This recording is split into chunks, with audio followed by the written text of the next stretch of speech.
உனை தெய்வம் என்பதா குருநாதன் என்பதா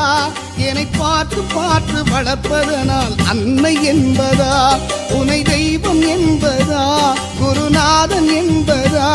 என்னை பார்த்து பார்த்து வளர்ப்பதனால் அன்னை என்பதா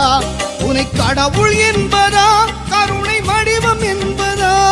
உனை கடவுள் என்பதா கருணை வடிவம் என்பதா ஐயா ஞானதானம் தந்த உன்னை தந்தை என்பதா உனை தெய்வம் என்பதா குருநாதன் என்பதா என்னை பார்த்து பார்த்து வளர்ப்பதனால் அன்னை என்பதா